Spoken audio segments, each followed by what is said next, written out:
There's nothing that God hates more than sloth and laziness. If God were to create a man and that man were to sit around and do fuck all, God will frown upon you. It's why you're never lucky. If you're listening to this and you think I'm never lucky, I'll tell you why, because God dislikes you because you're fucking lazy. Start to work. Start to show God the beauty of his own creations. You'd be amazed how lucky you'll become. Wow. God is unhappy with these people. And inside their hearts, they're unhappy. We talk about depression, anxiety, all those things you mentioned earlier on this podcast. You loathe your own weakness. You loathe your own laziness. This is what all of these things are. I don't feel depression. How can I feel depression when I'm the most powerful version of me that I could ever fucking be? Most men are walking through life and they don't realize that it's constant competition. Every single pound they want, someone else wants. Every single girl they want, someone else wants. And they're just sitting there just fucking floundering and wandering through life unaware of how competitive the world is. And this is my point. If the world is truly that competitive, you do not have time to be depressed because it's a non-competitive mind state. You could be depressed for X, Y, Z, whatever. I'm not depressed. And I want the money you want, and I want the girl you want, and I want the status you want, and the car you want, and the house you want. And I'm gonna get it, and you're fucking not. I don't give a shit what happens to me in my life. I don't care how bad it is. I don't care if the worst, most heinous things I could possibly imagine happen to me. I know that my sadness, my depression will be temporary because I will never stay a loser. It's against my creed. It's not in my DNA. All of your minds are broken. You can't even focus on anything anymore. You're right. You are constantly distracted to the point where you can't even appreciate the good things in your life.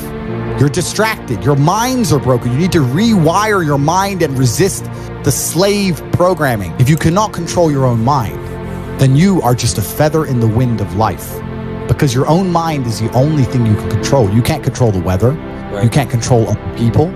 You can't even control whether your heart stops beating. You might have a heart attack tomorrow.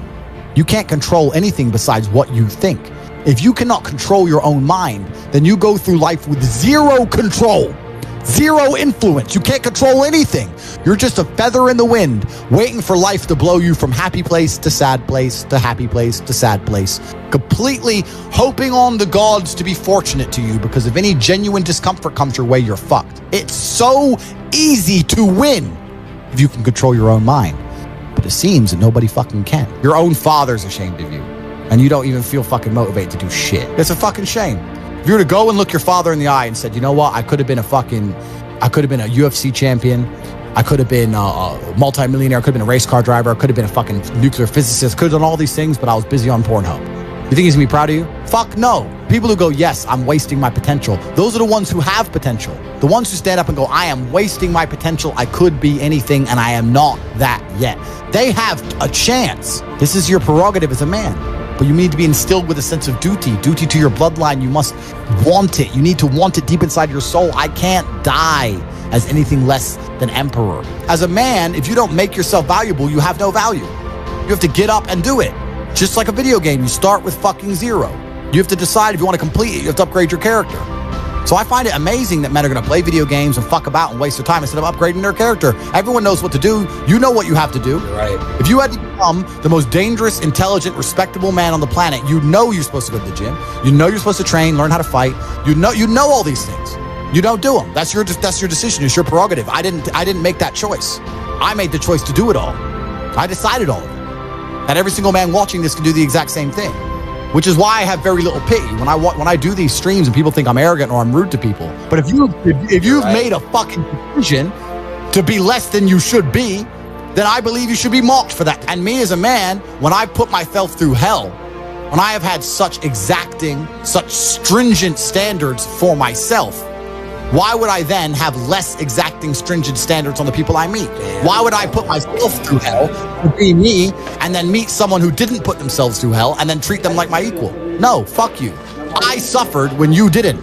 So you're not my equal because you decided not to suffer. You have enjoyed comfort when I haven't, and that's fine, but don't expect me to look at you as my equal because you're not, because I put myself through hell. I put myself through hell because I decided to throw comfort away. For 10 years of my life, I was never comfortable. My basic premise is that I refuse to believe in things that take power away from me. The idea, I believe, that if you feel depressed, something is depressing you, and you should try your best to fix it. You should take control of your life and do your best to fix it. Let's say your girl leaves you and you start to feel depressed, but you believe in the idea of depression. You're now going to start diagnosing yourself as clinically depressed, self-hypnosing yourself into hypnotizing yourself into being clinically depressed. And it's amazing how you can speak things into existence. I cannot become depressed because I don't believe in it. Let's pretend I'm completely wrong, right? The best option, the best thing to do is still to get up, be an adult, control your emotions, be stoic, and do the things you're supposed to do day after day. Laying in bed and doing nothing is never going to be the best option. The best option is still to go to the gym, to work hard, to run your business, to be successful. So it doesn't matter. We're talking about the different positions on the chessboard. But if the rules of the game remain the same, regardless of the position you're still trying to win, you still have to do the same things. So does it even matter at this point? If you come along and say he's depressed because of X and he's depressed because of Y and he's depressed because of Z, and the answer to all of them is still the same thing, then I don't give a fuck why you're depressed.